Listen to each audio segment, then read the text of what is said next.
I just saw the first episode of House of the Dragon season 3, and honestly, I feel like we're kind of back with the show now.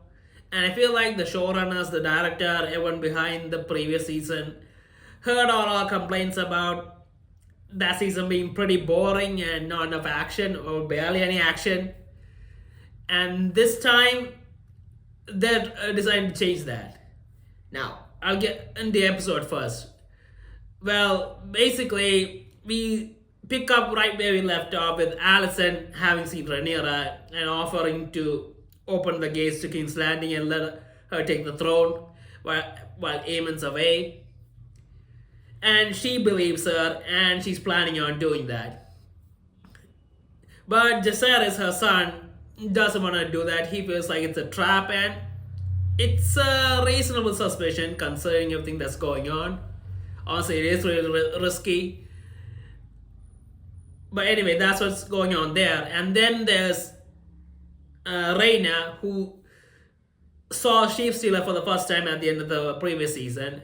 Now, she wants to claim Sheep Stealer, obviously. And she just goes right up to Sheep Stealer and jumps on her. And I feel like that's pretty risky. I mean, considering that the dragon doesn't want that person to be the rider, the dragon's gonna burn them. But she took the risk anyway because she is pretty desperate to get a dragon. She really feels left out that she's the only one who doesn't have a dragon among all the Targaryen blood related people. So she jumps on and Sheep Stealer flies off and she manages to hold on. So that's what's happening there. And then on the other side, we see Alicent returning to King's Landing, and she finds out that Aegon has and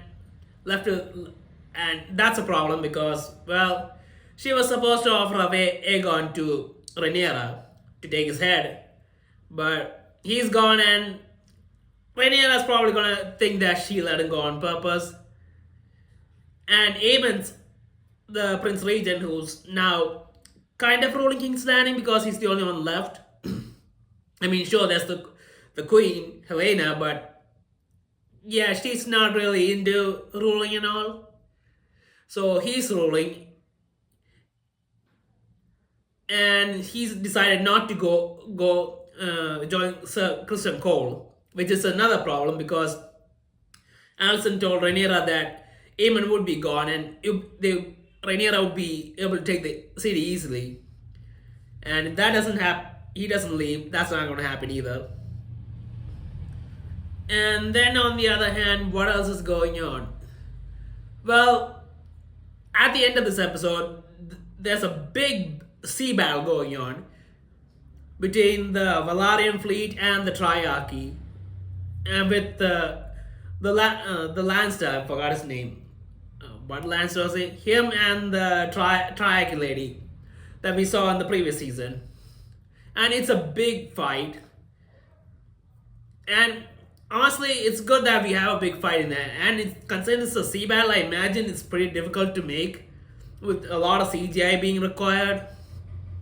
But it seems like an awesome fight. Now, we see the fight for the first time after it's already started, which is a little annoying. I mean, we would like to see in the beginning of it, but still, there's a lot of action going on in that battle. And there's also another battle that does take place, but we don't see it again. We see the aftermath of the battle with Daemon and the Rivermen defeating the Lannister army that was heading their way. And at the end of that battle, we see the Stark army, the Greybeards, they show up. And apparently they already killed Lionel Lannister, the Lannister guy, the other Lannister twin. And he has his head. So a major character's gone and we don't really see how he died and all that. That's still a little annoying. It feels similar to what happened in the previous season. But still, the sea battle between the Valyrian fleet and the Triarchy is awesome. And Rhaenyra finds out about this and she decides to go and help them, but Jacaerys stops her. Jacaerys managed to keep locked in a room, and he goes off with Bela and their dragons, and they attack the fleet, the Triarchy fleet. And things do seem to be going well. I mean, it was a bit risky here and there, but overall, them showing up did shift the battle in the Valerians' favor because they have two dragons. And then we see Rhaena. Oh yeah, before that, apparently Rhaena managed to claim Sheepsealer because Sheepsealer brings food for her, and that felt a little too easy, but I guess whatever, they don't want to waste time with that. So she's flying off with Sheepsealer to Dragonstone to join the others, and she sees the big sea battle taking place near them, and she decides to go straight for the battle, which honestly, it is a big mistake because she has literally no experience riding a dragon, and this is a wild, fully grown dragon too. I think it's a fully grown dragon.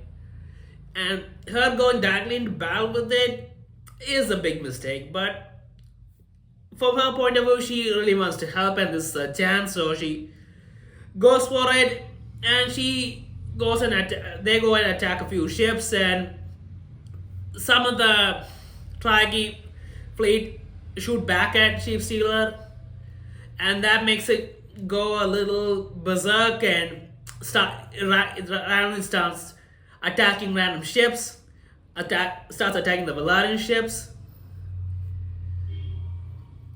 and because of that, Jace and Bela are there, and they go after it.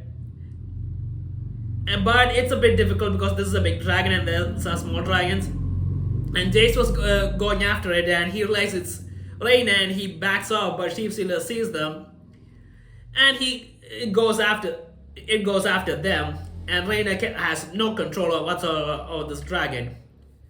And as Jace tries to escape, he ends up his dragon ends up getting attacked by the Triarchy fleet again. And this time it falls to the sea, and he falls along with it, and then he gets shot down. And we see the episode ending with him dying from that. And basically, it's Rhaena's fault. I mean, sure, he might end up dying anyway from an attack, but he already escaped one attack, and this time it is kind of her fault. So she flies away with Sheepsealer, and her sister doesn't see her. So she doesn't know who the rider is. And the only one who saw her is dead. And that's how the episode ends. And it ends on a very tragic note, but overall, it was a really good episode. Now, I am wondering how the story is going to play out, because okay, this is a spoiler, but actually Rhaena isn't supposed to get the dragon. There was another girl named Nettles who was supposed to tame Sheepsealer, but they replaced her with Rhaena. And I'm wondering where the story will go, because Rhaenyra, if she finds out about what happened with Sheepsealer and Jace and all, she's probably gonna want to have her executed, and that would be a problem because she is Daemon's daughter. And I'm wondering how that whole dynamic would play out, so it will be interesting to see what happens when she does eventually find out. And I have a suspicion of what will happen to Rhaena's character at the end, because it might be similar to what happened to the Nettles character at the end in the original story. So yeah, the first episode is an awesome episode.